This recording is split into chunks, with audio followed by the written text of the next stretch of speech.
Listen up, you creepy crawlies. It's time for below grade level. Get ready for the fright of your life.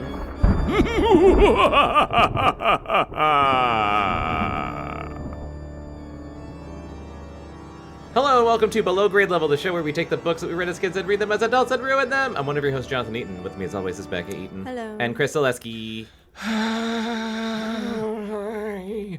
And joining us to keep reading Midnight Place, Death Cycle is returning champion. You might remember her from such recent classics as Babysitter's Club, Boy Crazy Stacy, and Nancy Drew, The Crooked Banister. It's Kelly Fuller. Hello, Kelly. Hi. Hi. It's 1 billion degrees out, and we are all melted. Yes. And we're going to read more of this book about a haunted motorcycle? I'm not sure. We don't know yet. We don't know yet what the deal I don't know if is. the motorcycle's haunted or the band's haunted. I don't know. We're a third of the way through this book, and I don't know what it's about. Bekah, can you catch Kelly and the listeners up on what happened last time? Yes. So our main character is named Rosalind. Roz. She's tall and a runner. Probably doesn't matter. Those were the only descriptors for her. I think the runner thing's probably going to come back. Maybe she'll run They from a talked about it a motorcycle. lot, yeah. I don't know. Roz is pining after this guy named Bart, who Bart? Bart. I forgot. She dated and he moved away, and he had a motorcycle. She's in class and she sees someone on a motorcycle like in the middle of a football field, and he's all dressed in black and has a helmet on, and she can't see who it is, and she's like, there's no way this motorcycle could have driven on the field. I would have heard it. It just appeared out of nowhere. I don't fucking know. And then he disappears. My prediction immediately was Bart has died and he is the ghost rider. Roz has a friend named Melanie. She is blonde and has a ponytail and is smart, but she believes in the supernatural. Is she that smart then? Just kidding. There's a Johnny. Was he just a friend? Yeah. No, Johnny is the guy that has a crush on her and keeps asking her out. Okay. Yeah. But they're not really friends with him, but he's Napoleon Dynamite. Yeah. That's all I yeah, wrote I for wrote down Johnny. Napoleon Dynamite. There's a bully named Forbin Gray. Yes. There's a Kyle. I don't know how many of these kids matter. There's a Kyle who gets made fun of for wearing boots, and he's gentle and quiet, and he's Sam Elliott. I don't know. Forbin also has a motorcycle, because I guess everyone in this town, including the ghosts, have a motorcycle. And he almost runs Roz and Melanie over, but then he's like, haha, JK, I'm just a dick on a motorcycle. But then later, Roz is in her room and she sees the ghost. I don't know. I keep calling it Ghost Rider. Yeah. She keeps seeing this motorcycle stranger. He's down towards Midnight Place, which is a town or a street. It's a street. So she can see from her bedroom window. And then she had a motorcycle nightmare. Yeah. Which sounds like that's similar to a song by that one band. Who was it? Eagles? Jacob Dylan? No. Oh, the Wallflowers? Yeah, the Wallflowers. They had a song that was motorcycle something. Motorcycle Nightmare? What's the Wallflowers song? I'm looking it up. Is that One Headlight? Wait. Isn't that... That's the one song I know by them. Hold on. Yeah. Well, no, barely. I don't know any of the words. Yeah. Gotta be something better than in the middle. Me and Cinderella. It's coming back to me. I didn't know any of those words. I had the wrong band. It was Third Eye Blind has a song called Motorcycle Drive-By. Oh, okay. Motorcycle Nightmare. I mean, that is what happened to her several times. Yeah. Motorcycle Drive-By. You should just loop that song over and over under every single episode. How does Motorcycle Drive-By go? Because all I can think of right now is One Headlight. It's really Yeah, me slow. too. I don't know.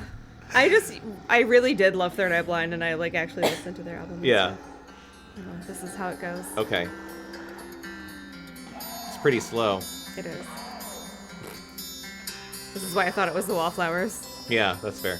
This is Third Eye Blind? Okay, no, I hear it now. I feel like I haven't heard this song in like 20 years.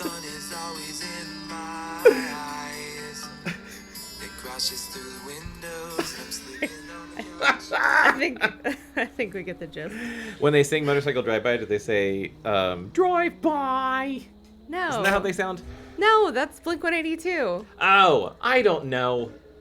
You don't know your shitty 90s I don't know my shitty late 90s, early aughts bands. Where are you? Where are you? I'm so sorry. Fuck, that song. Talk about nightmares and things that haunt you. I hate that song so much.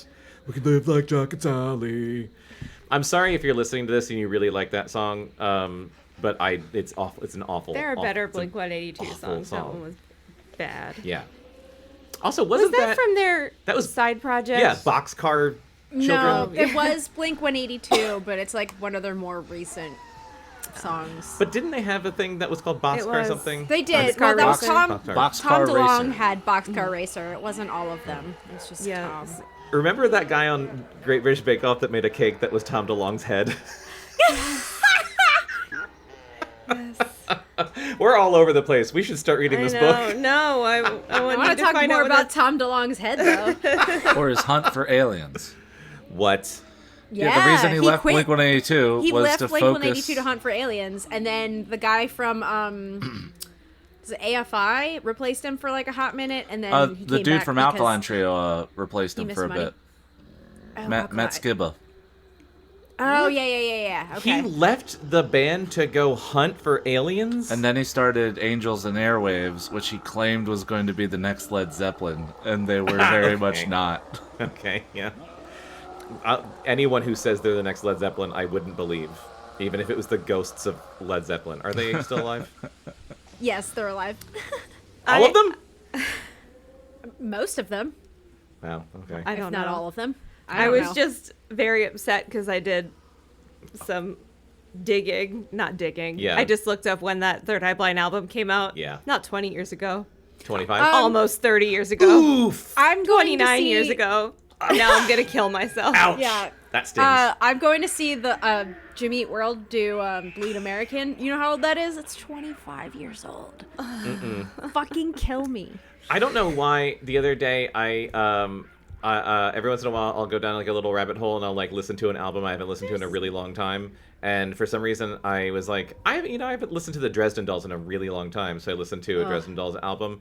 And first of all, number one, I thought, wow, this shit is like over 20 years old. That's fucked up. But then number two, I haven't listened to Dresden Dolls in so long. The lyrics are problematic.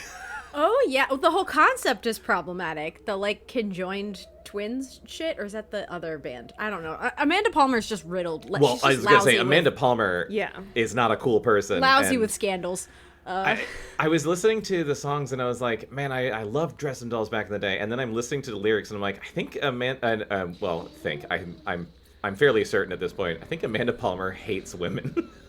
Like all of the lyrics, I'm absolutely. like, this is not supportive of women, Amanda.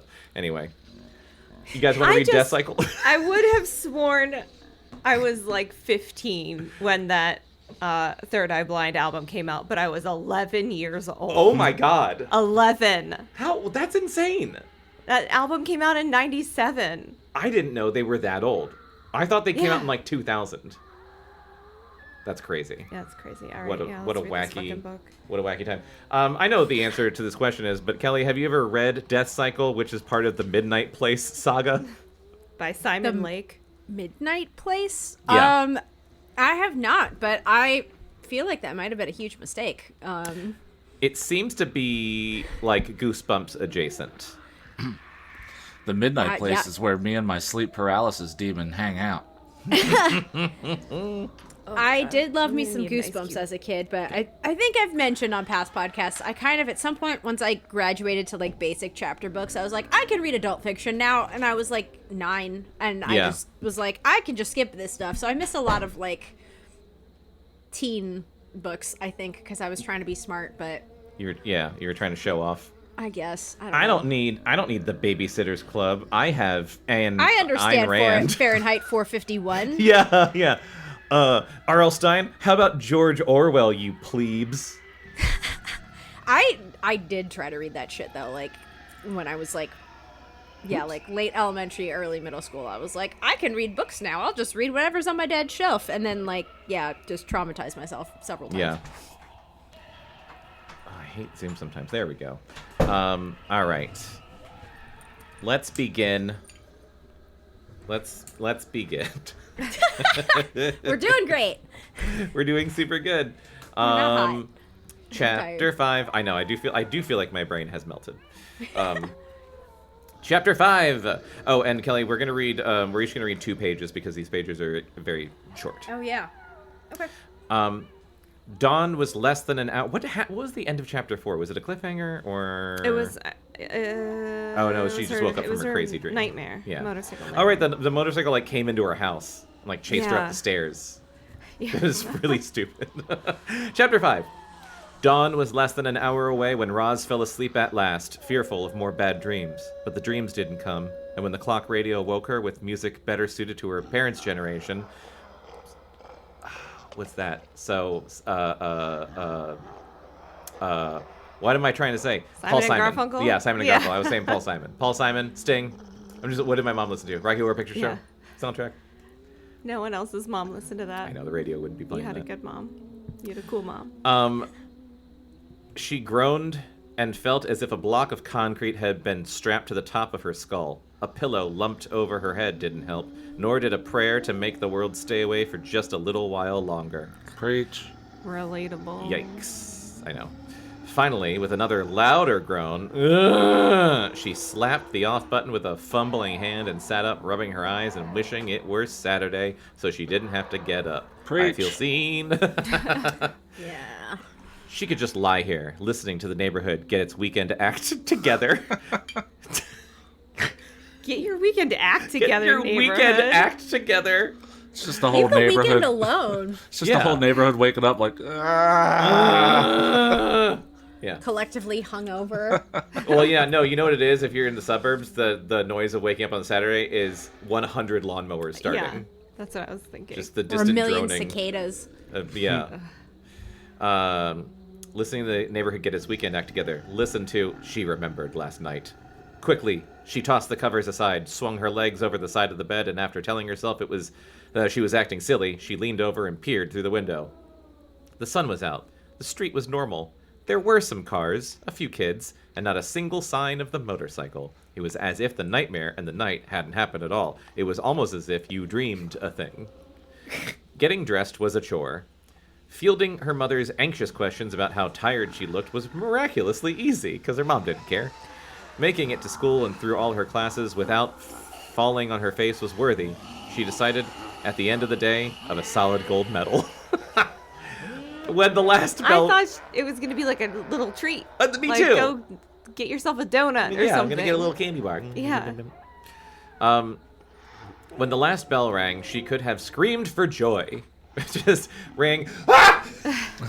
She made it outside in record time. She stood to one side of the glass double doors, trying to find a familiar face amid the throngs that swept down the front steps. We don't use the word throngs enough. The exodus seemed endless, and as she waited for Melanie, she took a slow, deep breath, hoping the fresh air would blow the last of the cobwebs out of her mind. It helped, but not much. She felt lousy, but not as bad as she had a few hours ago. I'm so glad. At least now the nightmare had faded, and it was entirely possible that she had only thought she had seen the rider there in the street once she had awakened from her dozing. It might have been just an after effect of the dream. She didn't believe it for a minute, the thought that she had. He had been there. He had, and the memory made her hug her arms to her sides. The swarm soon became a straggle. Okay. A handful of teachers passed her with polite nods, briefcases in hand, faces tilted toward the sun. I don't know why, that sounds really creepy. Yeah. She had just about decided she had missed her friend in the initial rush when Melanie pushed through the center door, a spring jacket folded carelessly over one arm. Her fair hair was loose today, as straight as if it had been ironed, and parting over her shoulders. She seemed preoccupied and jumped when Roz spoke her name. "Oh," she said flatly. "Hi." Roz was puzzled. What kind of way was that to say hello? She was about to ask what was wrong when Linda joined them, fairly dancing on her toes and bubbling about totally destroying a last period geography quiz. It was a breeze, she claimed, a snap. She said she could have taken it blindfolded with both hands tied behind her back. Wow, this is just as boring as that Babysitter's Club book, but this one's about school instead of a beach. Melanie kept silent. It was Linda who bluntly asked Roz why she looked so awful on such a beautiful afternoon. "You look like a zombie," the girl added without waiting for an answer, nudging them into motion down the steps. "Like in those gross Italian movies, you know?" Are there Giallo? Italian Jesus zombie Christ. movies? Yeah, it's called Giallo. It's just a thing I wouldn't expect like a teenage girl in the 90s to I've be never into. heard that word in my life. It's fuck, why can't I think of the guy's name? It's the guy who did Suspiria, did a bunch of like Italian zombie movies. Dario Argento. Dario Argento. Oh. Thank you. I know his name from that song. Oh That's yeah, about horror That's about movies. zombies. Oh yeah, it's specifically about zombies. Well, Linda seems like a cool nerd. Oh, good. Actually, so, thanks, I needed that. Linda grinned. "Hey, no problem." She shaded her eyes with one hand and squinted more closely at her friend. The smile was still there, but it had vanished from her eyes. "So what's the matter?" Her expression added, "This had better not be about that scumbag Bart Corey." Did we know his last name was Corey? I don't think we did. It's Corey with 2 R's and a Y. I don't know if you're writing it down. No, I was writing down Blink 182. Okay. I just can't take the concept of somebody named Bart seriously. I know, like, we've No. had Bart Simpson in the zeitgeist for, Yeah. how old am I? 50 years. 30,000 years. Yeah. But, I'm like, Bart? Who I've names their never. kid Bart? Yeah. Yeah, I've Bored, never I could seen a understand. You Bart. see them everywhere. Well, my Yeah. son's name is also Bort, so. The school's deep and long front lawn was divided in half by a broad concrete walk leading from sidewalk to entrance. In the center of either half were raised flower beds walled in stone in which a number of flowers had already begun to bloom. Around each of these mini gardens, a half-dozen redwood benches had been set on pebbled circular paths. Are they at fucking Harvard? Like, what is this? I'm trying to picture it, and it's so descriptive, and yet I somehow can't understand what they're saying. Well, Roz led them across the grass to the right, sat, and with a quizzical look at Melanie, told them about the night before. She made fun of her own fear, even managed to exaggerate the nightmare. For some reason, talking about it like this made it seem much less horrid. "And if this is what a hangover's like," she declared solemnly, pressing the heels of her hands against her temples, "I swear I'll never even take a sip of beer." You say that now. She laughed at herself and looked to her friends to be sure they were laughing with her. They weren't. Melanie smiled briefly, but only stared at her lap. Linda looked as if she'd been punched in the stomach. Her cheerfulness vanished, her face taut, almost angry. It's Linda with a Y. "What?" Roz said. Did I say something wrong?" When no one answered, she frowned. "Come on, what's the matter?" Melanie cleared her throat and raised her head, staring at the school. "I saw him." Roz blinked in astonishment. "You did what?" Melanie nodded. "I saw him. Last night." Gasp. Roz was so stunned she couldn't react. Melanie licked her lips nervously. "I was watching TV, and I heard this funny noise. At first I thought it was the furnace coming on or something. Then I looked out the window and saw him." Her head trembled as she turned to Roz. "He was just sitting there in the middle of the street, looking just like you said." Her lower lip twitched. "I looked away. I swear it only seemed like a second, and when I looked back, he was gone." Roz hunched her shoulders up as if against a chill. She looked up to find the cloud that had drifted over the sun, but the extraordinary blue sky was perfectly clear. Jesus Christ. They're so "Forbin," Linda angsty. said tightly. "The creep gets around." Roz couldn't believe this. You saw him too? The girl grunted sharply. I told my father to go out there and kick butt, but he was already gone when we got to the door. Her hands gripped her knees. Pop thought I'd been seeing things, said I was watching too much TV, but he was there. I saw him. She bared her teeth and narrowed her eyes. And if I see him today, I'm going to break his skull and put it in his hip pocket. Okay, That's not how I thought that sentence was going to end, but either. I love Linda. Yeah, she's great. Roz leaned back, stretched her long, long legs, and stared thoughtfully at the tips of her sneakers, a mile away. On any other day, she would have found some humor here, some joke about Forbin having nothing better to do with his life than to try to spook a trio of sophomore girls. But this was the day after her nightmare.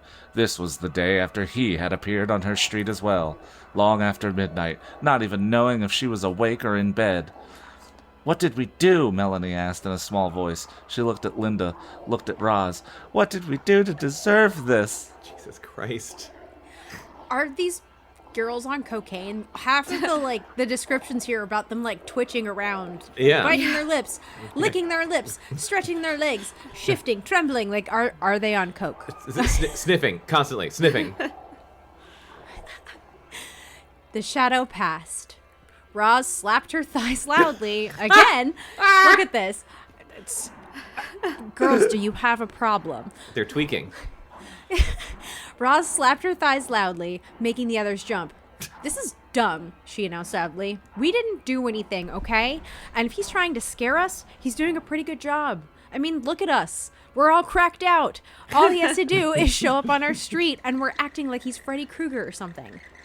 And, she added silently, it was all her fault.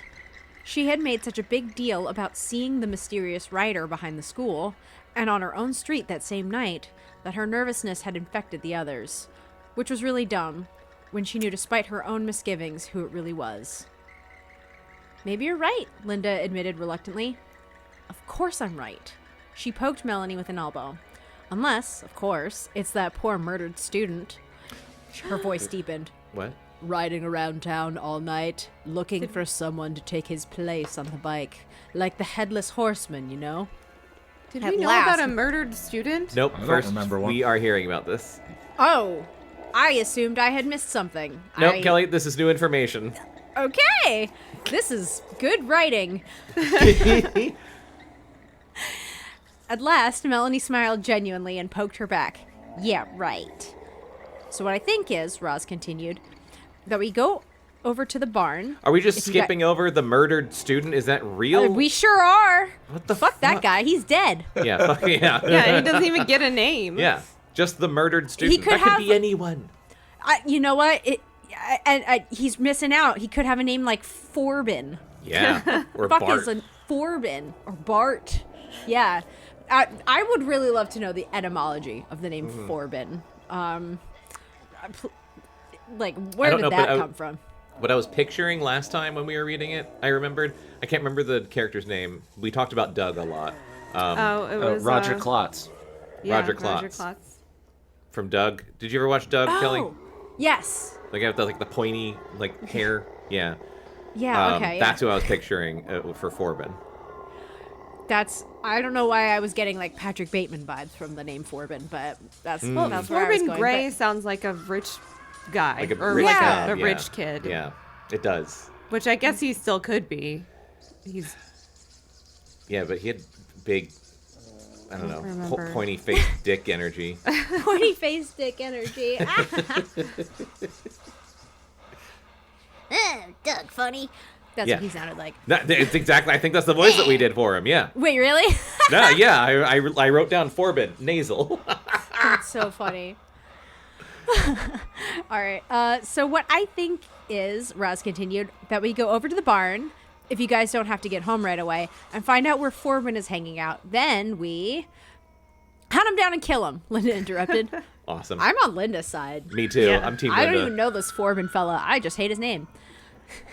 God, you're disgusting, Melanie said. Disagree. Okay. So we shake our fingers in his face, tell him he's a bad boy, and threaten to tell his mommy on him if he does it again, Linda snapped. Melanie sighed. Now you're being stupid. No, she's being hilarious. Yeah, she's awesome. Yeah. You guys just Team are Linda. not on Linda's level. Linda's the only one snorting coke correctly out of these three. Yeah. She knows Melanie her limits. sighed. Yeah. Melanie sighed. Now you're being stupid. Look, if we tell him we know what he's up to and that it's not working, he'll stop. It won't be fun anymore, and he'll go bug someone else, Roz said finally. You wish, Linda muttered glumly. Then she shrugged. But it's worth a shot, I guess. They hurried straight over to Parkside Boulevard and swung west on the town's main commercial street. Though the sidewalks were crowded with shoppers and strollers, they marched three abreast, looking, Roz was sure, like a trio of righteous gunmen searching for the killer of the beloved local sheriff. What? What? What? What? I can't even think of something funny to say. I'm just picturing I'm a them gog. doing that, and then like someone with the stroller comes up, and they're like, "Fuck you." Yeah. Just kick stand to the right side of the Yeah, road, yeah. motherfucker. Yeah, you get in the street with that baby. I yelled at somebody on the like metro escalator yesterday for like exactly that. Left is for passing, you dumb bitch. Oh yeah, yeah. I have so much anger inside me. It's hard not to. I know. She almost laughed aloud. Once inside the barn, however, they noticed that, although it was crowded with kids and adults alike, many of the kids, especially the older ones, were oddly subdued. He's not here, Linda said, disappointed. We'll have to ask around. Did I miss what the barn is? Is that like a soda shop? Don't know. Okay. I don't remember. I thought maybe they They said... never explained it. They never explained it. They just said, we're going to go to the barn. Yeah, that we go to the barn. That's literally what they said. Okay. Please tell me what the barn is. Why don't we just forget it? Melanie told her, books huddled against her chest. Then, Roz spotted Kyle hunched over a table crammed into a back corner, and she felt her mouth part in a shy smile before catching and erasing it. What? Huh? What? Okay. She didn't miss the nudge Melanie gave Linda, however, but she ignored it and the comical look and giggle Linda gave her. I feel like we're supposed to know a lot about these characters, and the book hasn't told us. Is this... Was this a series? Yeah, but I think this is the first one. I could be wrong. I don't know. I'm gonna look it up. She also couldn't help feeling inordinately pleased to see Kyle, and the idea bothered her. He was a friend, after all, so she ought to be glad. But this was something else, something more, and she couldn't figure it out. Why does my vagina feel weird all of a sudden? She loved Bart Corey. It's called Ew, a it's- UTI. This is a 4-book series, and this is the 3rd book in the series. Are you fucking 3 kidding out me? of 4. I thought it was a lot more than 4 books, and I thought this was the first one. The 4 books in order are Daughter of Darkness, Uh-huh. Something's Watching, Death Cycle, and He Told Me To. Is it the same characters, or is it different? Are It we? says a book series Oh about my the God. eerie, terror-filled events occurring on a seemingly ordinary street called Midnight Place. By the way, have not gone to Midnight Place. We are, 58 pages in. No, we're 50 51 pages in. yeah. I was looking for a percentage, but still, we are like at more than a third through this book. Okay, well, egg on my face, guys. Corey is spelled Corry. I hate that. Yeah. She loved Bart Corey. How could she feel anything for anyone else? Wasn't right. The smile faded then when she realized he was sitting with someone else. A French fry dangled from his lips like a cigarette, and he leaned on his forearms, head forward, so he seemed to be listening intently to something. Are you ready for this name? He seemed to be listening intently to something that Xena Wormman was telling him. Let me see. What? Xena Warman. I know it's Xena Warman, but it's Wormman. Yeah. Okay. It's not Wormman. I think, like Callie said, it's probably Warman. Yeah, probably. But it's terrible. Yeah, It is- doesn't matter. It doesn't. No, Pronouncing it's it whatever is Wormman. correct. It doesn't help. It's terrible. It's still a nightmare to look at and say out loud. Do you think the author was watching Xena while writing this page? It was like, I need a name. Where can I get a name? Xena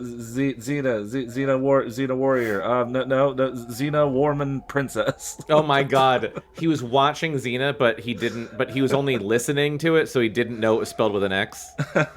Because this is spelled Zeena Worman.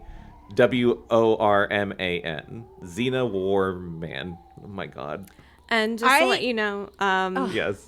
even though this is a 4-book series, it Yeah. seems like it's different characters each time. Okay. So we probably aren't missing anything about Okay. these particular girls. Good. This is just really emblematic of the fact that some people are really talented at coming up with character names, and some people are really, really not. Like, I don't know if any of you have ever heard Mike Schur talk about how he comes up with his character names. Oh, for, like, I Parks just and saw a Rec and Good TikTok Place. about that. It's hilarious, and it's like, I feel like what he's doing is the same thing as what the author is doing here, but it's just so much better. But yeah. Every What is new it? name I Explain. come across here feels like I'm being lobotomized, but like consciously. Yeah, what was his method? I can't remember off the top of my head. He tries to come up with names that are so weird that like Oh, they yeah. can't be like legal can't find them, so that they don't have to like get any like sort of permission or rights or anything like that. And so he'll just like it'll be just a matter of just spelling something like really weird, adding a letter somewhere to make it a nonsensical kind of sounding word, or some of the names on Parks and Rec or whatever, it just had an errant letter somewhere that made it just absolutely There's also a lot of like Bonkers.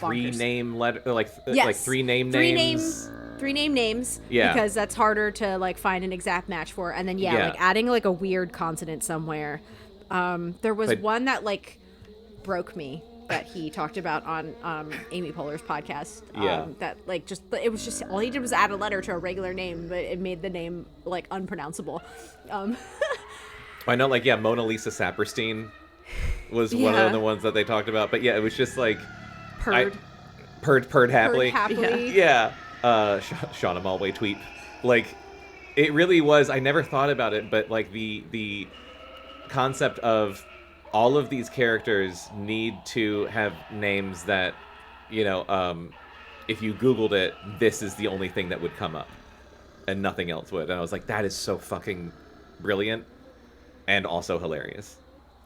Right, because it's like it's kind of like a lot of work to avoid other work, Yeah, which I love that. I love It's that as great. a concept. me too. I love workshopping the dumbest thing possible, like spending too much time on the thing that has the least amount of significance. like a random side character's name who's only going to be in the show for like literally one scene, but has the most insane name. Well, Linda said quietly, well. She just said well 4 times in a row. Roz scowled at her, but couldn't help feeling a prick of disappointment and confusion. Why should Prick? she care who... A prick? Why should she care who Kyle sat with? Why should she care who he talked with after school, even if it was Xena Worman? Nevertheless, when he looked up and saw them and waved them over, she didn't want to move. It was Melanie who groaned in disgust, grabbed her elbow, and practically dragged her through the maze of tables. Linda hung behind, as if blocking an escape route. Jesus, what is happening? I felt like I had a handle on this book the last time we read it, and I don't know what it is this time that I feel adrift. Well, there was so much motorcycle so fast in the first part, Yes. and we've got no motorcycle yet. Yeah. Now it's just like a bunch of teens I don't know who they are, but Yeah. a bunch of their drama that I don't know what it is. Xena was already on her feet by the time they reached the table, smiling, a curiously somber welcome through gleaming braces, then saying something to Kyle before waggling her fingers and leaving, like this. Roz stared after her for so long that it took a pinch from Melanie to bring her back. I just remembered, Kelly, I don't think you know the story, but one time years ago, me and Chris were at a Small Press Expo, and there was a very tall, old, like, man with, like, gray hair and like, I don't know, just like a wizened face, and he came up to my table and read a bunch of my comics and didn't say a goddamn word. And then when I said thank you, he was like standing like this with his fingers crossed, and he just did this to us. and walked away. And that was silent. So what I just did was I just wiggled my fingers. And me and Chris called him Wiggly McToodles. And I have been laughing about that for, I want to say, 10 years. This is a while ago. A really long time ago. Every once in a while I think about Wiggly McToodles. I found the Mike Schur name that broke me. It was Sasandra Sasasnorp. It's just a bunch of extra S's at the beginning of a name, so that you have to pronounce them. Was that in Parks and Rec? Or was that Good Place? Yeah, it's Parks and Rec. I don't remember Sasandra. Some of these people didn't even have like their name said. That's the thing. Is like that was the other thing. Jesus was that, Christ. Every like background character has a name, so like you don't know anything. He said he used to get bummed out looking at people's resume, and it would say like woman number 3, man with grocery bags. So someone's he resume. was like, everybody who has a role on my show, even if they never speak, will have a name. Yeah, I love that. Someone's IMDb is Sasandra Sasandorp. What a good egg. Sasasnorp. Summer Ole Kraken Frogfrong. There's someone that's in 4 episodes named Eugene Pillow Grimaldi. Pillow Grimaldi? I don't remember Eugene Pillow Grimaldi. I don't remember that. 4 Gretzky episodes. Susan Pellegrino. Holy shit. Roscoe Santangelo. Oh, that was Yorma Tacone. Dairy Merbles, we all remember that. Yeah. Hugh Trumple. This is good. Yeah, let's just name Mike Schur. I was going to say, Yeah. I just want to read Mike Schur names and not this book. Roz stared after her for so long that it took a pinch from Melody to bring her back. Denise Yermley. Then she plopped into a chair and ordered herself to stop behaving like a child. What the fuck? I swear to God, I think they did all do some sort of drugs before this. And I feel like I've done drugs listening to this. Yeah. Kyle wasn't her boyfriend, and Xena therefore couldn't possibly be a rival. Kyle, however, didn't seem to notice her confusion. His sharp-edged features were unusually solemn. Something was wrong. I bet he saw the motorcycle last night. The others noticed it too. As they piled their books on the table, they kept whatever comments they might have had to themselves. Finally, Roz couldn't stand, so they just sat there in silence. To make sure I'm not, like, dipping out of paying attention, which I do and probably did. You haven't missed anything. Is it Roz that has a crush on Kyle? I think, yeah. But she's also pining for Bart? She's pining after Bart, who left. Yeah. And now she's, like, jealous about Xena, but she's like, but why should I be jealous about Xena? I don't like Kyle. Obviously, she does. Okay. Finally, Roz couldn't stand the silence any longer. Kyle, what's up? He took a deep breath, blew a length of straight hair back from his eyes, and glanced over her shoulder at the next table. Then he leaned forward, and he lowered his voice. You guys hear about Johnny Reardon? Linda's awesome. Do I care? Linda said to no one in particular. They grinned at each other until the expression on his face told them the news wasn't very good. He cleared his throat, rubbed a hand over his face. I don't know how to tell you. It just sounds like such a grown-up thing to do. Yeah. Chapter... Oh, that's a blank page. Yeah, there's a lot of blank pages between chapters. I don't know. Chapter 6. Really got to fill this book out. God. The noise level in the barn rose substantially when a group of seniors barged through the door. The girls had to practically lean into Kyle's lap so they could hear every word. High school seniors. I thought it was loud old people. That would be great. Kicking the door in like, I want a Shirley Temple! Oh man, I want a Shirley Temple. I know. It sounds Somebody great. put on MASH! I love MASH. Am I old? Oh my god. Xena, he reminded them, was a candy striper at the hospital in MASH.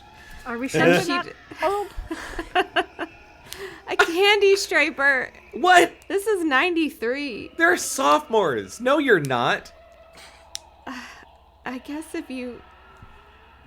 I mean, we did, like, volunteer stuff in high school, but I don't think when we were, like, 14. I only just realized, were you saying candy striper because that is, like, a thing from the 40s? Yeah. Yes, okay. Holy shit. I didn't even pick up on that. Oh. Yeah. That's amazing. Well, Xena's a candy striper, and Cool. she'd taken half a day off in order to put in some extra hours in the children's ward. A day off of school Candy or striping candy what? striping? Yeah, what? I don't know. Okay. Roz nodded. She wasn't surprised. Did we miss something? What the fuck happened No, to whoever the fuck we were talking about? He... who are we Reardon even fella. talking Talking about about? Napoleon Dynamite. We're talking about Johnny Reardon. That I am now terrified has died off camera, and I don't get to do that voice ever. I don't know why we're talking about fucking Xena now, because she walked away already. Yeah. I don't know. Maybe it's leading into it, and I should just read the goddamn book. What Roz do you mean? nodded. She wasn't surprised. Xena was rather plain physically, but her incredible enthusiasm for Jesus. everything was enough Yes. to animate her into a strange and beguiling kind of attractiveness. What the fuck What? is this book? I Was love. this book written by a man? Well, that's what I was just about to course say, it was, Kelly. Kelly. I love grown men writing teenage girls in these Preteen books. girls. Well, Preteen. Yeah, I guess. I think Teen- that yeah. men writing teenage girl characters should be punishable by law. It's either so incredibly sexist and or a little voyeuristic and creepy, and I hate it. A little. I'm being gentle, and I don't know why I am, because You don't have to this be. guy. Everything I'm reading, I'm just like, I'm uncomfortable. Well, God. maybe Roz, and I always want everyone to be gay, and they never are. Mm-hmm. Maybe They're Roz was never feeling gay. funny because Xena is so attractive. Like, who thinks that? Yeah. A beguiling kind of attractiveness? Okay. You don't say the word beguiling for someone you're like meh about. Yeah, she's plain, but If you say beguiling, can't stop did thinking that. about her. that's yeah. Yeah, she's ugly, but I find her, but she is beguiling. Whoops, I got a boater. Virtually everyone in the class knew that her main goal in life was to become a pediatric nurse, and skipping school to work with sick kids somehow didn't seem wrong to her. It was while she'd been hanging around the nurse's station that she heard about Johnny Reardon from some gossiping interns. Sorry, I can't talk. That's okay. I just can't talk today. Evidently, he had indeed... Also, this book's hard to read. Evidently, he had indeed gone to the movies the night before, spent some time in the barn afterward, and on the way home with some of his buddies, a hit-and-run driver had plowed through the group of 5 or 6 as they were crossing a darkened street. Jesus fucking Christ. So, are the other ones dead too? What? Yeah, what the fuck? Also, like, he indeed went to the movies as if someone He said had that indeed gone to the movies. Like, we didn't know yeah, that he we went weren't to the movie. questioning that. He had Yeah. asked her to the movies in the previous episode. All right, Chris, Oh. don't be on the book side. I'm just glad Chris remembers stuff Me because too. there's so many stupid details that I just stop writing down because they never matter Yeah. until they do matter, and I haven't written them down. I mean, I don't think, yeah. Also, I felt like Jonathan was about to go like, a darkened street? What does that even mean? You're kidding, Linda said. Melanie's eyes widened. God, did they get a license plate? My question would be, are the 5 Are or they 6 dead? children alive? Yeah. It hadn't been an automobile. It had been someone on a motorcycle. Ba-da-ba-da. Were they all lined up? That's impressive to hit 5 or 6 people with a motorcycle. It sounded Yeah. like bowling pins. They were walking in a straight line to hide their numbers. Yeah. The girls looked at each other and drew closer together without actually moving, and the room's noise became oddly muffled. Man, Linda said, shaking her head slowly. Was anybody hurt? She winced at what she had realized was a stupid question. Yeah. I mean, You think? real bad? I love Linda. Kyle cleared his throat and stared at his hands clasped on the table. Kyle is a full-grown adult man. Yeah, well, his voice is Sam Elliott, so I'm he's just like a picturing f- Sam Elliott. Yeah, he's like a father.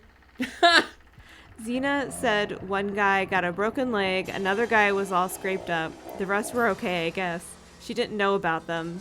He puffed his cheeks and blew out a slow breath, like a haunted old man. But there were cops all over the place, and when she saw Johnny's father yelling at one of them, she kind of eased over to see what was going on. I read ahead. When she found out, she left. Suddenly, Roz didn't want to hear the rest. Kyle looked at her. Johnny, he said tightly. He's dead. God damn it. A glass shattered on the floor, and Pat Ticklos, the pot-bellied owner, started clearing people out, complaining loudly about how all of his profits were going down the drain because they were acting like animals. Some of the kids laughed half-heartedly, others ignored him, but the offenders were soon hustled out the door. The girls didn't react to any of the commotion. Melanie's lips moved, but she couldn't speak. She only took off her glasses and began polishing them with a napkin. Linda blinked. I'm not You're going to be joking. able to recover from Pat Ticklos. You're joking. God, you've got to be joking, right? Maybe she got the name wrong. Maybe it was somebody else. Kyle shook his head. She was there, Lynn. She heard his father. His hands twisted in his lap. It happened just a few minutes ago, I guess. We got here at the same time, and she grabbed me before I could even say hi. Suddenly, at a table near the door, a girl burst into loud sobbing. Jesus. The word, it seemed, had already begun to spread. Roz closed her eyes, saw Johnny dancing away from her the other day. You're lost, kid. With that smug, self-centered grin on his handsome face, and realized with a cold shudder that if she had gone with him, she might have been hurt herself. Even worse, she might even have been the one who had died. Her arms folded protectively across her stomach. He can't be dead. High school kids don't die. They live forever. That's what the book says. The book says that. He can't be dead. They live forever? Since I don't when? I don't believe this, Melanie said. She's still like, high school cleaning her kids don't die. glasses. Oh, they live forever. God, I mean, I didn't like him and all, you know, but this is... She caught herself and squinted when she looked up. It isn't right, Roz. It just isn't right. I don't... Roz nodded her understanding, and still it was an awkward moment. It confused her, confused them all, and when a boy slammed a fist against the table and began cursing, Kyle eased his chair back and suggested they get outside and walk for a while to get some fresh air. No one argued, and no one spoke until, as they waited at an intersection What do you mean? for the traffic light to change, he turned to Sentences them. are insane. Yeah. He turned to them and said, "Someone was at my house last night, you know." Some guy on a bike. That was a terrible Sam Elliott. That was perfect. I loved it. I tried. When the light changed, they hurried immediately across the street, and once on the other side, Linda demanded that they head straight for the police. But they can't do anything, Kyle told her. Nothing happened to us. Well, we can at least let them know, she insisted. Kyle wasn't sure it would do any good, and they argued about it quietly, glaring at Melanie whenever she tried to put in a word, glaring at Roz for not saying anything. But Roz was trying to figure out just what Forbin was up to. Where the fuck? Why are we thinking about Forbin? I guess because he has a bike. He had a bike and he tried to scare them with it. Like Oh, he drove yeah. straight Oh, at okay. them and then Yeah. I don't know. It still feels Skidded or kind of out of... something. I don't know. It still feels like out of nowhere. I don't know. He's It such is, a yeah. obvious red herring. Yeah. Yeah. Ugh. I hate him. I hate Forbin, and he's probably fine, but just... that Oh, no, No, He's a no, dick. he's a dick. Okay, that makes me feel better. Like, You're right literally, to like, hate just him. Yeah. reading the name Forbin, I feel like I'm like a cat trying to throw up. He basically... He basically, he drove his motorcycle straight at her and then, stopped at the last second, was like, Oh.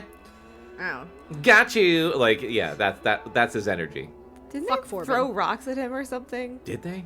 I don't remember. Maybe I was just daydreaming it. Fantasizing Yeah, I don't know. about Yes. throwing rocks at somebody. Some dick on a motorcycle. I also have a lot of anger in me.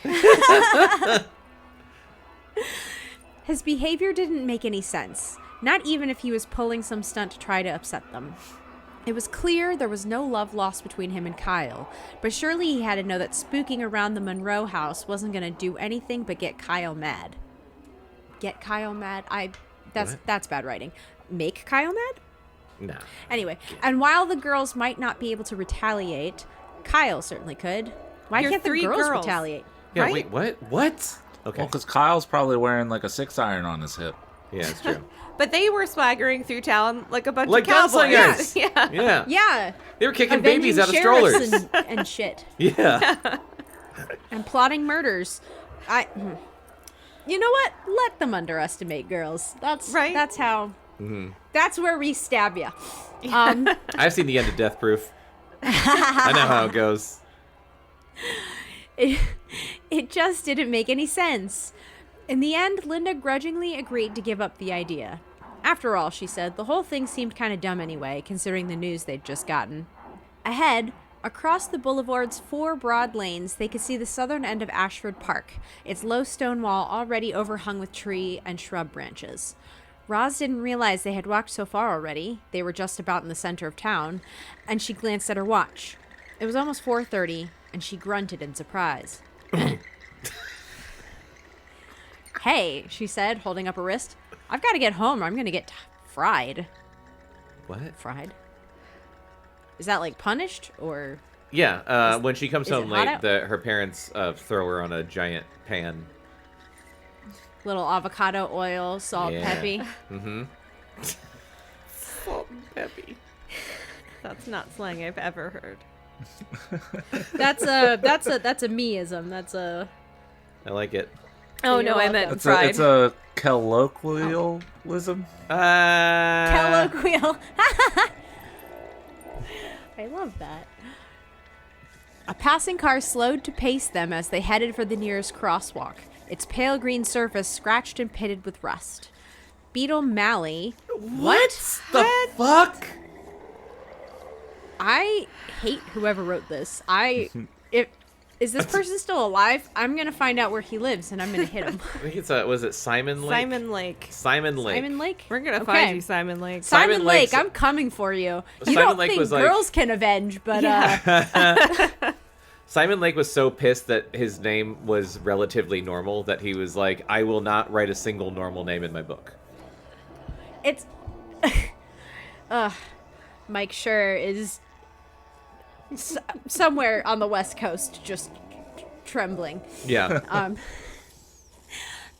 Beetle Malley, Forbin Gray's best friend, Kelly Fuller's most hated sentence, leaned out the passenger window and pointed at Kyle.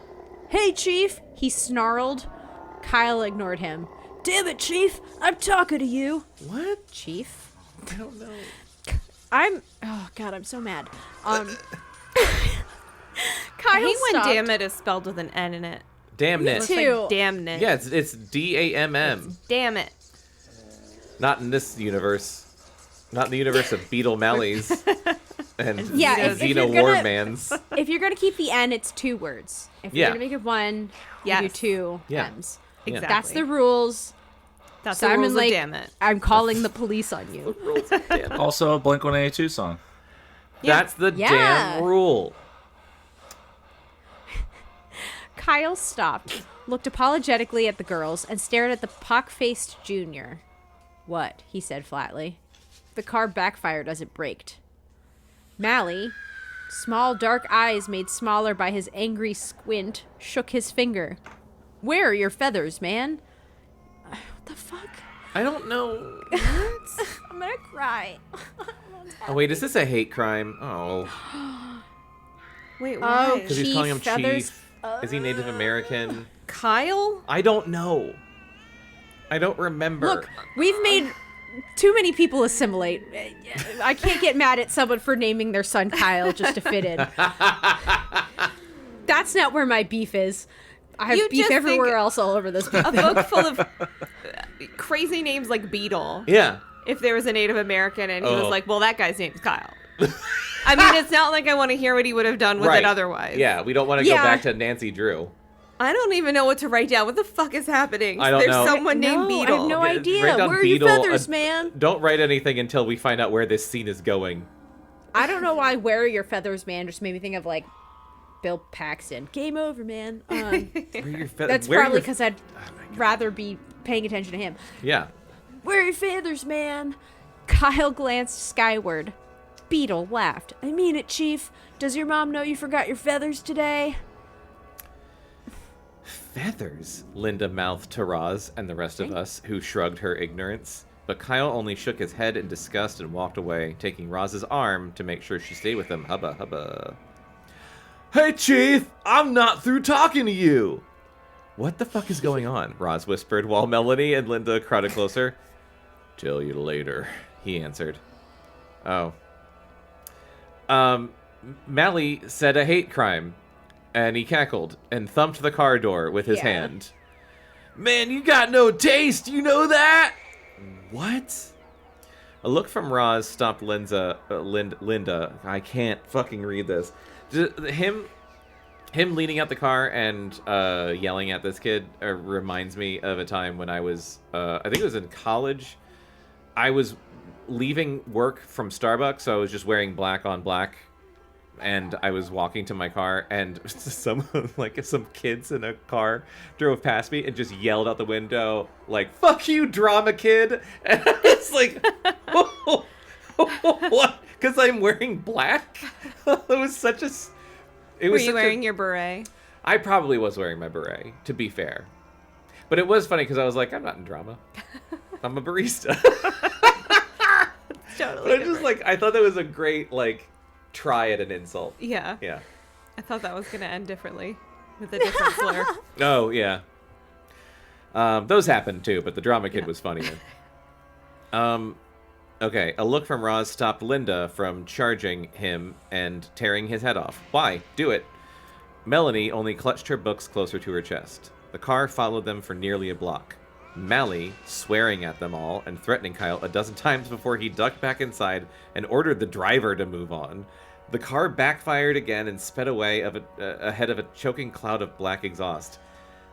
This kid has just been introduced, and I pray he dies. You know some nice guys, Melanie said sourly. Yeah. He slipped his hands into his jeans pockets and lowered his gaze to stare at the ground. Tell me about it. Puzzled and a little afraid, Roz waited until they crossed the other side before asking him what the fuck that scene was all about.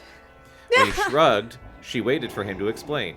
He didn't. He only muttered to himself and spat dryly at the tips of his boots and grunted. Context clues. Roz, we figured it out already.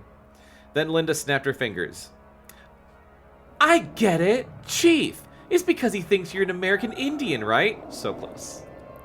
To the right thing. It was 93. I know. It was true. It took some persuading, but he finally admitted that Gray and his buddies had decided that because of his hair and features and where he had grown up, he had been an Indian. Once their minds were made up, they'd been on him ever since. As a matter Are we going to hear about the hair and features and where he grew up, or? I think we heard about them last time. I think he's Sam Elliott because he's from, like, out west. God, my head hurts. And I think he doesn't he have long hair, Chris? You remember what happened last time. Yeah, he had, like, From, flowing South hair Dakota and dressed or like a something? cowboy. Yeah.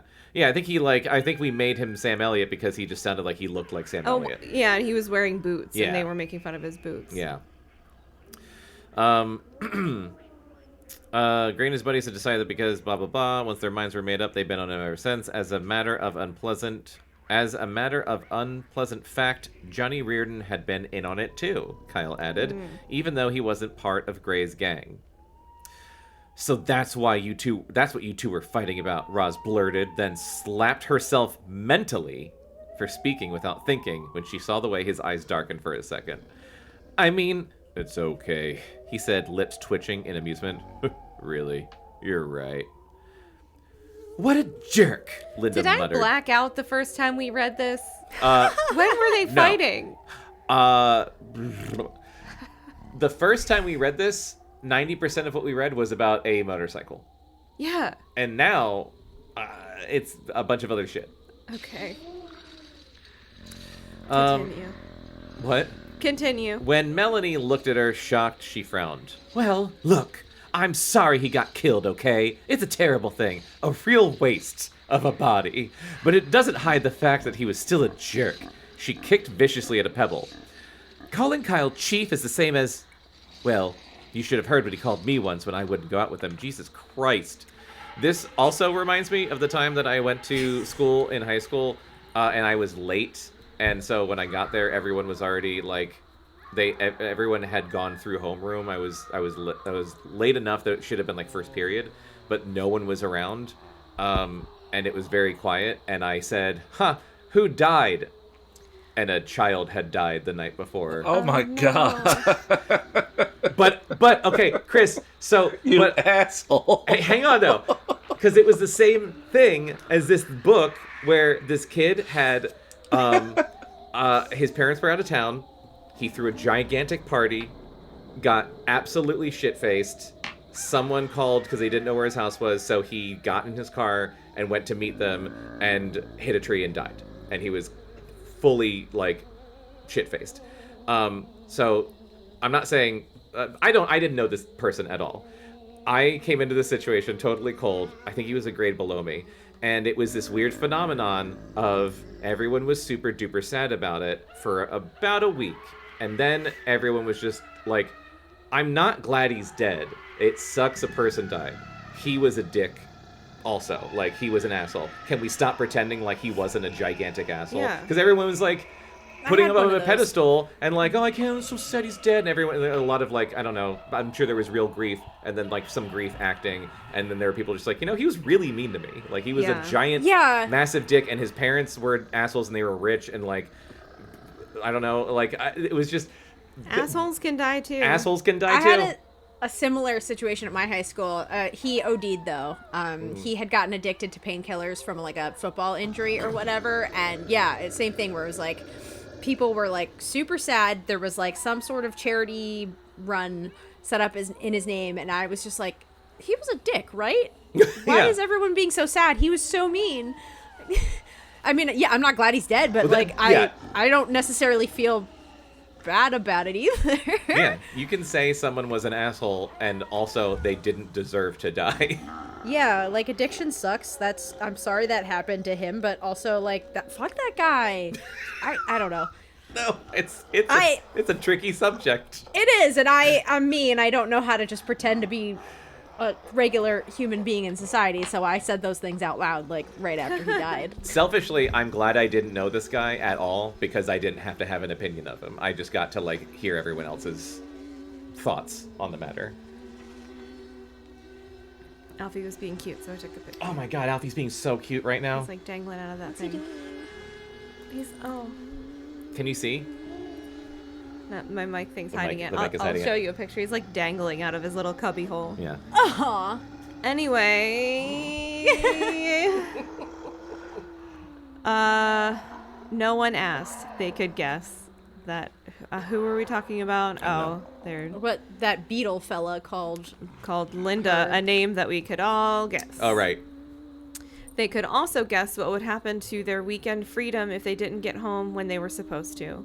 After hurrying up the park's south side, they headed west again, one by one, peeling away to their respective neighborhoods until Roz was left alone. She wished Kyle had offered to walk her home. Although life on... I just needed to make sure that is what I was reading. Although life on the streets she used continued normally, although the sun still shone brightly, she felt curiously vulnerable, unable to stop herself from jumping away from hedges that seemed to rustle on their own, or spinning around every few yards because she had the undeniable impression that she was being followed. What? I had to digest that a little bit. She supposed it had less to do with Forbin's pranks than Life on with the Johnny's streets. death.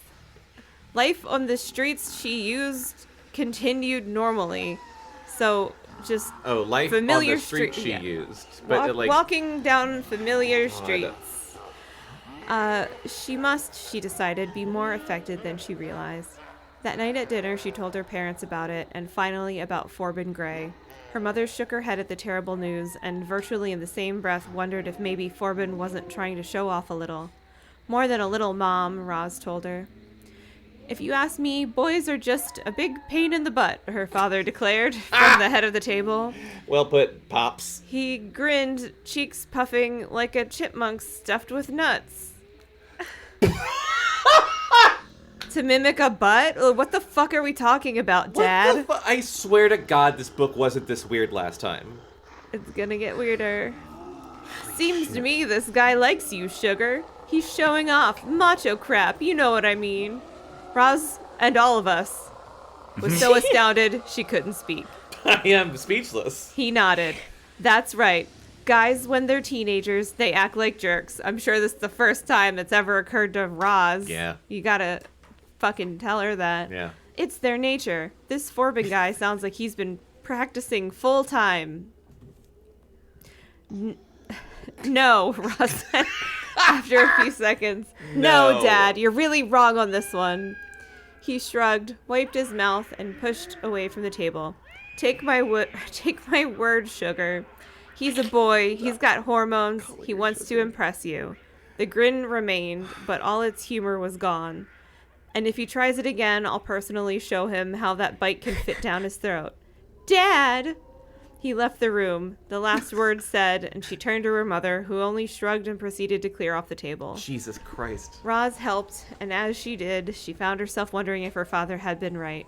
Why is this about this now? I don't fucking know. Maybe Forbin did like her. Maybe Forbin was trying to warn Johnny away. Maybe he'd tried another stunt like he'd pulled on her and Melanie the other day, only this time, tragically, he hadn't been able to stop. Was that 2 pages? It felt like 50 It was. pages. I think it was Okay, 2 pages. thank you. I have lost track of time.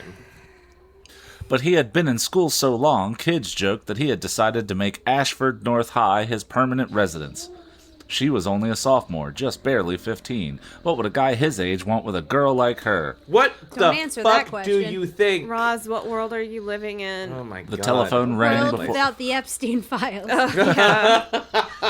the telephone rang before she could ask her father if he knew the answers.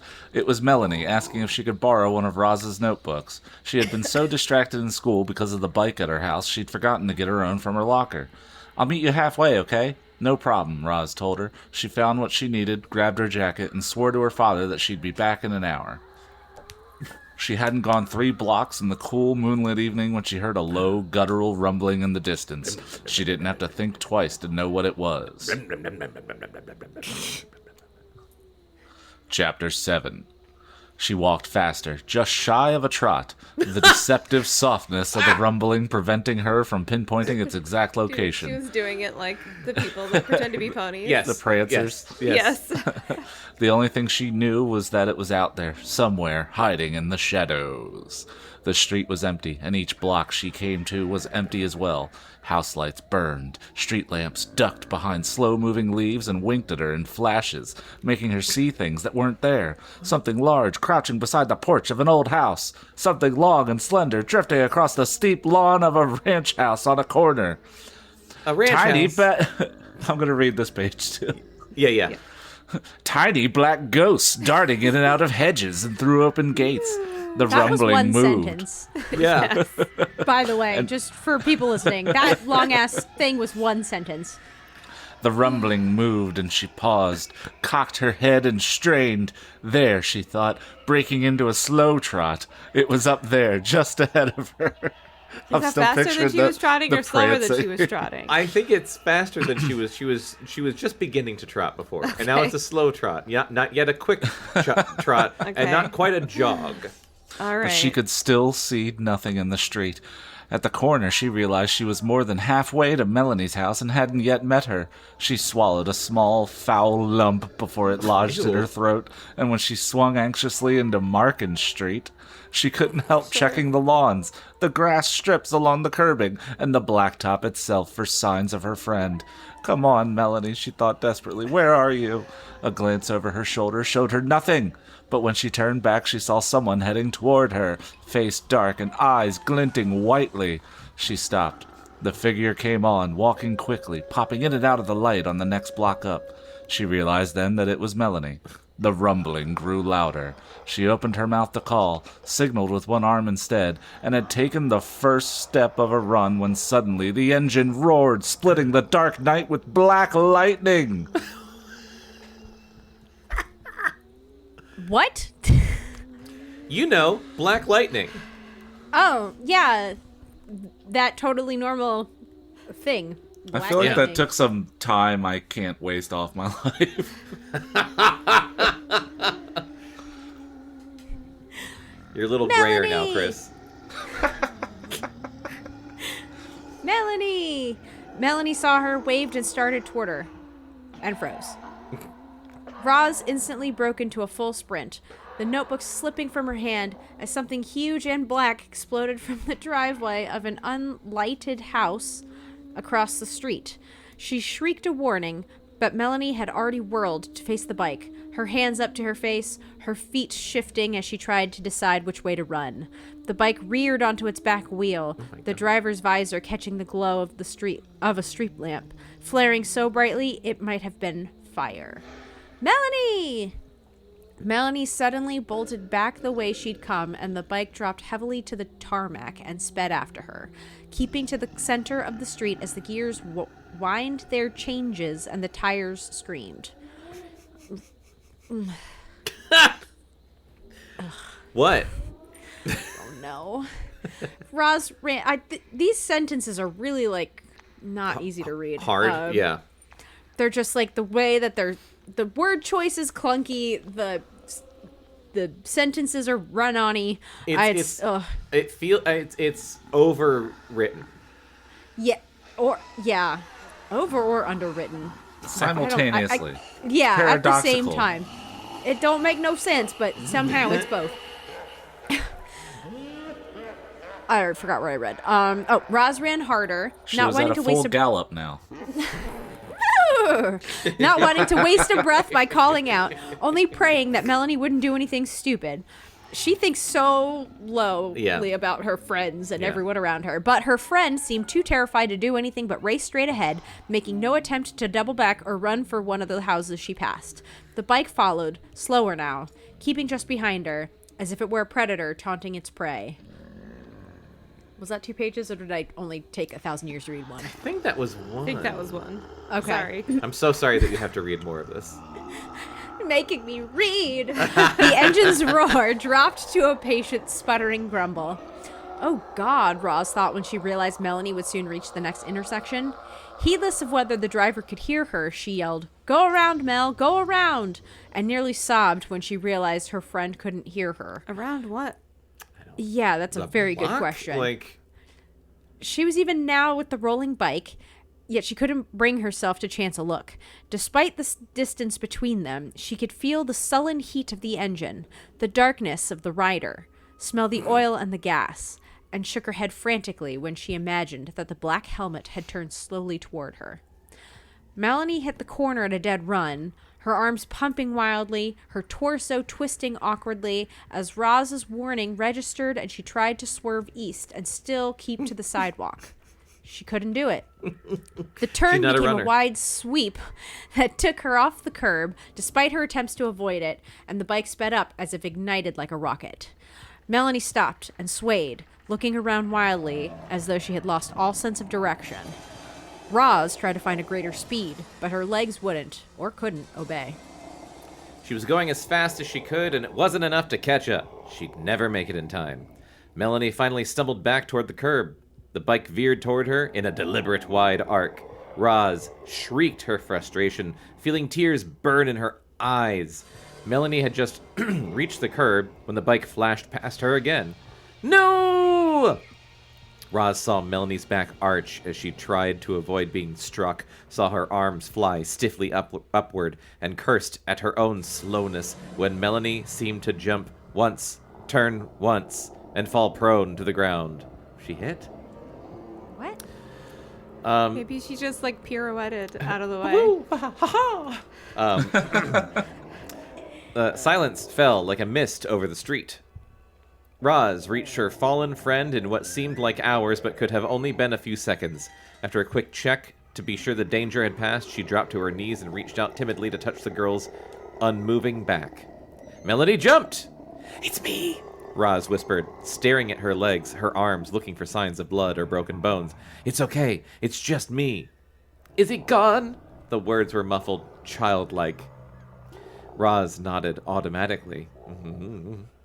There was nothing left of the bike but a faint and fading rumble. A long moment passed. Roz wiped the tears from her cheeks with the backs of her hands. "It's all right," she said, fighting to keep her voice from cracking. "I'll get some help, Mel. Don't move. You'll be fine." Melanie pulled her legs up slowly and groaned. "I said don't move." I think I'm okay. I think it's okay. I smell bread. Roz rocked back on her heels as, in jerky stages, Melanie rolled over and sat up. Her face was drenched with perspiration, her hair matted to her forehead, a faint scrape on her left cheek, and a smudge of dirt across her chin were the only damage Roz could see. Melanie grinned, baring her teeth, her lips much too stiff. He missed me! Then, with a choked whimper, she leaned into Roz's embrace and cried, hugging her so tightly she could barely take a breath. Roz stroked her hair and whispered to her sweet nothings, telling her it was okay, it was over, all the while staring down the street where the bike had disappeared. No one came outside to investigate the noise. No car passed. Because it's a ghost bike, you bitches! No one else can hear it. They were alone, sitting on the corner, holding each other until their tears finally gave way to dry sobs, and from sobs to hoarse coughing. He missed me, Melanie said again, wonder overcoming the fear that paled her face. I can't believe it. He missed me. Then she looked fearfully up the street. Oh my God, Roz, suppose... Roz took her arms and squeezed gently. It's all right. I don't think he's coming back. Melanie clearly didn't believe her. She began babbling about having a stupid argument with her mother, which was why she was late getting out of the house. Roz tried to calm her but failed, and so led her to where she'd dropped the notebook. Once they found it, they started back to the Bannon house, not taking a dozen steps before they began to run. The fucking sentences. On the porch of the brown and white Dutch Colonial, Melanie insisted that her father drive Roz home. I'm glad they clarified what kind of house it was. Yeah, you know what? Me too. Roz didn't object. Well, and I'm like, who's Bannon? I guess that's Melanie's house. I guess Melanie, yeah. Not once did they mention... Steve? Oh, God, no. And not once did they mention calling the police. It wouldn't have helped anyway. The motorcycle was long gone. The only injuries to Melanie were that scrape on her cheek, another on her right forearm, and a guarantee that she'd have nightmares from the time she fell asleep until dawn. I think it would help a little bit since a different kid just got hit by a fucking motorcycle. Yeah. They could look at tire prints or something. And Cops were useless. That is true. And but I just hate this in books when it's like, we can't tell the cops, we can't tell our parents, we can't do anything, we have to solve it ourselves, we're 14. We have to do it ourselves. We can't trust any grown-ups. Grown-ups don't do anything. Yeah. If they told their parents there were no promises that they'd be believed. If they were, they'd be back to the police, who in cases like this were maddeningly helpless. If they weren't, they'd be in trouble for telling a lie that was really the truth. They couldn't win. This is super funny after reading the Hardy Boys book, where they went to the cops with a counterfeit bill, and the chief of police was like, let me take a look at that counterfeit bill, and then was incredibly helpful and told them the history of taught like a whole class about it. Yeah. And they just based on the children's testimony, brought in the fucking FBI and shit to that house. And the children caught. There were a dozen cops. Multiple, and criminals, agents. and and they were just like, now, well, I guess we got to team up with you lads. Yeah, the lads. So they concocted a story about Melanie falling during an impromptu race, then made quick plans to meet before school the next day. Roz kept silent during the trip home. She was too angry and fed up. She'd made up her mind to find out exactly what was going on. As she stepped out of the car and turned to the house, she suddenly felt a ripple of heat move through her body and lodge in her forehead. What? Her hands clenched as she marched up to the front door. Her lips grew taut and bloodless as she made her way to the kitchen and stood in front of the wall phone by the back door. Blood raced and hissed in her ears, and she snatched the receiver from its hook. So, hot forehead. Yeah. Taut, bloodless lips. Yeah. Blood in the ears. Yeah. So much blood. Blood hissing in the ears. So much blood. Oh my God, okay. It's like her head's on her period. She grabs the telephone book and is all... whatever, angry. She found what she wanted. I just didn't feel like reading more of that sentence. She found what she wanted in less than half a minute. She punched the number in so hard the tip of her forefinger stung. Jesus Christ. And when a Really man bad. answered, she demanded to speak to Forbin Gray. "Who is this?" the man said angrily. "I want to talk to Forbin," she repeated. "Well, he ain't here, kid." He hung up. The fuck? Roz stood there, trembling with anger, listening to the television mutter in the living room. She spun around when she heard the refrigerator door open and saw her mother pull out a carton of milk. "It's late, dear," was all she said, an eyebrow cocked at the receiver still in Roz's hand. Roz didn't trust herself to speak. She nodded and put the receiver in its place, then dropped into one of the table's captain's chairs. What does that mean? I guess it spins. You want some milk?" her mother asked. "No, thanks." Her mother puttered at the counter, as mothers do, opening overhead cupboards, fetching cups and saucers and a small jar of instant coffee. Roz watched her every move, willing calm to replace whatever it was that had begun to freeze her. When her mother dropped into the chair next to her, she faked a smile. "You're popular these days," her mother said. "What?" "You had a call while you were gone." "Who?" Her mother frowned and put a finger to her temple. "I think it was... No, that wasn't it. Maybe it was... No, it... Mother, please, don't fool around, okay?" "Kyle," her mother said promptly. "He said he was Kyle, and he had something to tell you. I told him it could wait until morning." Roz sighed, but the way her mother looked at her, she knew there was no chance she'd be able to sneak a return call in tonight. Her mother smiled, almost as if she had read her daughter's mind. Roz shrugged. "Did he say what it was?" "I don't know. He just said he had found out something about the Black Rider. Whatever that means." Jesus Christ. Are you guys also wondering what the fuck a captain's chair is? Yes. Or is it okay? It's I one of these. assumed it- It's one of these guys. I was picturing that somehow. So it's one of these like old school kitchen chairs Okay. that's got like Ah. the really, really, really That low makes back. sense.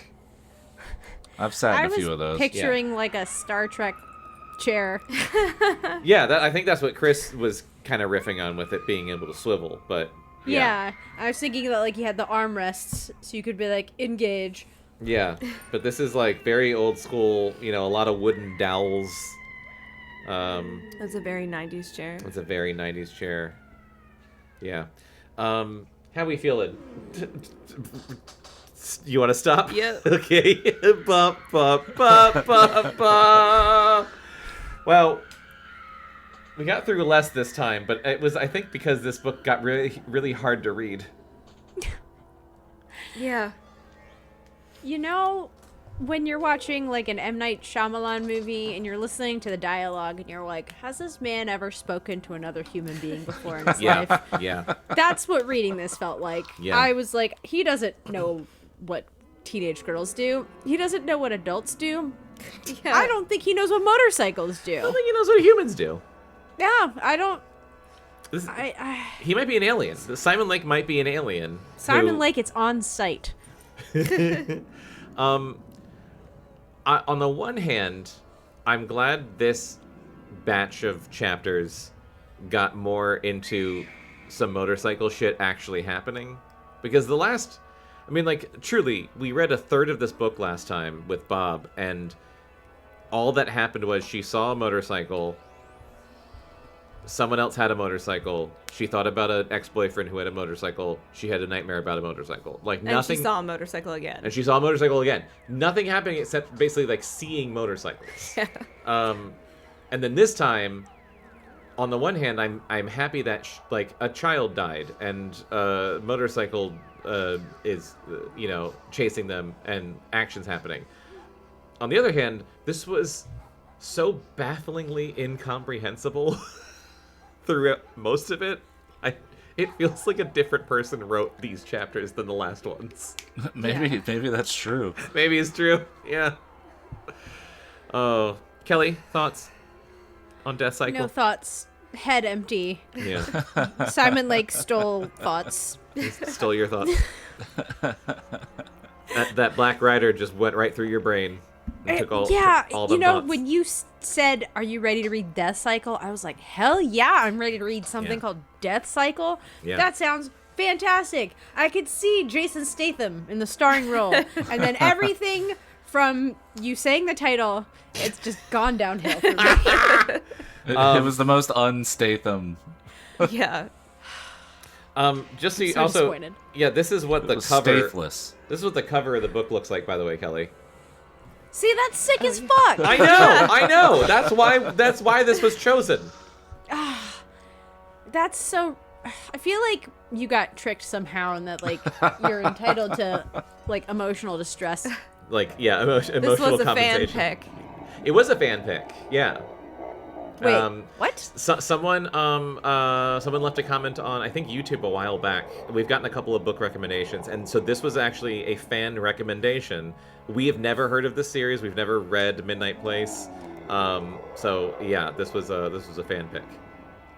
I mean, this Wow. is dumb as shit, but I'm enjoying it a lot more Yeah. than Babysitter's Club. Oh God, I mean, what's this crazy is that insane. we get, I think, the most interaction on our content from Babysitter's Club, because Babysitter's Club has such a gigantic built-in like audience Yeah. of people from many It's the theme song. generations. It's a really good theme song. Awesome. And those books suck. They're so They're boring. so boring. Nothing happens in But them. this one's like the writing in it is almost as crazy as a Christopher Pike. Yes. Like the sentences we have to say and the way that they are structured. This book is what AI was trained on. Yeah. Oh my god. It just really like over abuse of commas. There were times where there should have been commas, but there were no commas. Yeah. Longest There were sentences in times the where world. instead many of a times, comma, yeah. it should have been two separate sentences. Like those were two full thoughts just separated by a comma, and I was just It's like a fever dream. Written and underwritten at the same time. Like Yeah. it feels like that guy just vomited every thought he had and then didn't clean it up after. Yeah. Simon Lake was actually the government's like first AI construct in the 90s, and they were, after book 4 they were like, we need to kill it. Yeah, we need to shelve this for 40 years. Yeah, you're right, Becca. I would rather be reading something like this, which is baffling and almost like incomprehensible, than something very boring. Yeah. 1,000%. Yeah. As much as I'm shitting on it, I'm having a great time. Having a I- blast. I Yeah. honestly can't wait to read more. The only reason we're not reading more It's is terrible I think and I can't wait for more. yeah, we are exhausted and it's a billion degrees out. So hot. It's so You hot. keep saying I was that like we're indoors. recording outside. but We're in an air It doesn't matter. Home. The damage was done, Becca. I had walked my the dog damage for was done. 45 minutes before I got here. Oh God, fuck that. even just your walk from the car to the door did just irreversible damage. It was bad. That's what I'm saying. I was indoors all day. As soon as I walked out to my car to leave work, it was like my brain was like, we're clocking we're out for done. the day. You get no more brain for the day. I just It felt needs to instantly chill wet. and reconstitute overnight. Oh, It's so humid. It's like you feel damp my the second you hit the air. yeah. I know I told you this. My office, the air conditioning on the second floor where my fucking office is, the air conditioner is not broken, it just hasn't worked for a month because like some company came out and like fixed it. It was broken. And then there's like a module that won't talk to the air conditioner to tell it to fucking turn on. And it should just be a guy that comes out and programs it, but the company, because it's like a contractor, they're like, oh, well, you got to buy this whole package. It's like 14 grand. So it's like the building people are fighting with this contractor. Meanwhile, I'm sitting in my office slowly boiling like a fucking frog all day. I'm so distracted by the fact that you're wearing this 2 Ripley's. 2 Ripleys, a Ripley shirt and a next to a Ripley face tattoo. Also, Double Ripleys. when I went back to the doctor to get a follow-up CAT scan to see if I still had a kidney stone, the CAT scan technician saw this tattoo, and she was like, "Is that what did she say at first?" She's like, "Is that Sally Ride?" And I was like, "What? Oh no!" And I was like, "It is an astronaut, though," and I'm being like a little cheeky. And she's like, "Is it Christy McCullough?" And I was like, "No, it's The one fucking who- Sigourney Weaver. Like it's Ripley from Alien." Oh God, I don't have a tattoo of Christy McCullough. Oh, That you would've should have been not corrected wild. her and seen like how many female astronauts she named. I know she like it was very much like a nerd appreciates nerd moment. Did she at least know what alien was? Oh yeah, And, yeah. I was okay. like, it's from Alien. She's like, oh, that's why it looks like an astronaut. I was like, yeah, Yeah. yeah. They did their research. They made it look genuine. It's just, is that Sally Ride? I don't know. So funny. Like a just millennial. Yeah, a millennial man that's boy obsessed with man his Sally Ride. has a Sally Ride tattoo. Holy shit! Oh my god. 'Tis the season where every time you go to the doctor, you have to talk to whoever's poking you about your tattoos. Yeah. All right. Well, Kelly, thank you so much for coming back on the show as ever. I hope you had more fun with this than some past entries. Oh, absolutely. Okay, good. My brain hurts, but like parentheses complimentary. Good. Yes, good. Do you have anything you'd like to plug for listeners? Listening to scientists about climate change. It's too fucking hot out there. Too hot. It's way too hot. Some good advice. It's good advice. Chris, what would you like to plug? If you're a fan of the hijinks that we get up to on this program, might I suggest inviting you on a improvisational comedic adventure that we call The Sketchy Show. Kelly shows up on there sometimes too. It's true. Available Yeah. wherever you get your podcasts. Nice. Becca? You can find me on the FYIZ podcast feed with John Walker, doing a podcast called Respect the Stack. Yeah. Talk about what we're reading. Talking about books. Talking about books. And you can listen to more of me and my friend Patrick Anderson talk about video games, specifically the Sega Dreamcast, on our Dreamcast podcast, which is called Casting Dreams. We have an episode coming out soon. I can't remember if it'll be before or after this, but we have a massive episode, or a two-part episode I haven't decided yet, where we rank every single Resident Evil game. So if you like hearing two idiots talk about Resident Evil for, I want to say, 3 to 4 hours, then check that out. That sounds right. Yeah, it does. And, That feels contained for you, honestly. honestly, It's definitely 4+. it's probably 4+. It's gonna Because be each 2 time I've episodes. been like, damn, he's been in there for like over 2 hours. And then I came out. I was like, we didn't finish. We have to do it again. We have to do more. What's really funny, we did it 2 weekends in a row, and in between those weekends, they released a trailer for the Resident Evil Code Veronica remake. So we had to like pretend like we didn't break, but then also mention that like we didn't make this list after they announced that, because we ranked that game so highly. It's fun. Yeah, that's some Resident Evil. You'll hear it when you listen to the podcast. It's good. It's good stuff. Thank you guys for listening. You can follow Below Grade Level on Instagram and TikTok, and you can follow Cactus Rodeo, where all of this shit, except for FYIZ, is found on Facebook and YouTube. Come back next time to find out what happens. I thought this was going to be 3 episodes, but it might be 4, because this is hard to get through a little bit. Find out what happens next time on The Midnight Place Death Cycle. We love you. Bye. Bye. Bye. Below Grade Level is a Cactus Rodeo production. You can subscribe to and follow Below Grade Level on TikTok, Instagram, Spotify, Apple, and wherever you find podcasts. Contact us at podcast@cactusrodeo.com and discover more of what Cactus Rodeo has to offer on Facebook and YouTube.